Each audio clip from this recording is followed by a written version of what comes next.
Shalom, perkenalkan nama saya Betani Lucia Adriana Latuheru, NIM 20150014, kelas 3A, Prodi Pendidikan Biologi dari kampus Universitas Kristen Artawacana.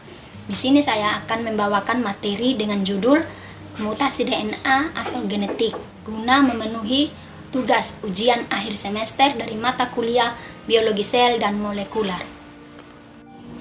Baik, yang pertama saya akan menjelaskan tentang pengertian dari mutasi DNA.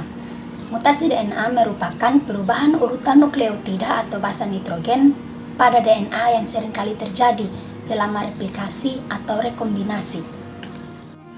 Nah, terjadinya mutasi bisa saja tidak memiliki dampak pada individu. Hal ini disebut dengan mutasi diam atau silent mutation.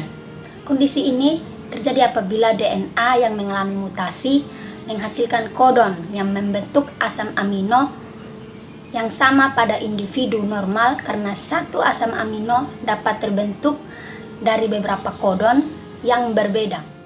Nah, perlu diketahui bersama bahwa mutasi juga dapat memunculkan variasi gen atau alel yang baru yang tidak berbahaya bagi individu tersebut.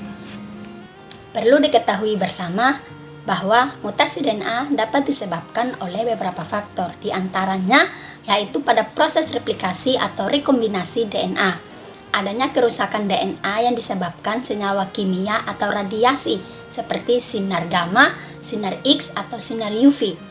Nah, mutasi DNA sering disebut sebagai mutasi skala kecil atau mutasi titik atau point mutation. Di sini ada beberapa jenis mutasi DNA. Di antaranya ada substitusi, duplikasi, insersi, delesi, transversi, dan translokasi. Baik, saya akan menjelaskan beberapa dari jenis mutasi DNA. Yang pertama ada mutasi jenis substitusi. Nah, substitusi ini merupakan jenis yang paling umum terjadi. Ada beberapa jenis substitusi. Yang pertama ada transisi dan yang kedua ada transversi. Nah, yang pertama transisi terjadi ketika basa purin tersubstitusi oleh basa purin yang lainnya atau basa pirimidin yang tersubstitusi oleh basa pirimidin lainnya. Dan yang transversi terjadi ketika basa purin tersubstitusi oleh basa pirimidin, berlaku juga untuk sebaliknya. Dan yang kedua adalah jenis mutasi duplikasi. Nah, duplikasi munculnya pengulangan urutan basa nukleotida pada DNA. Yang berikut insersi. Nah, insersi ini adanya penambahan basa nitrogen pada segmen DNA. Yang keempat ada delesi. Nah, delesi ini hilangnya satu atau lebih basa nitrogen dari segmen DNA. Dan yang kelima inversi. Nah, inversi ini dibaliknya urutan basa nukleotida pada DNA.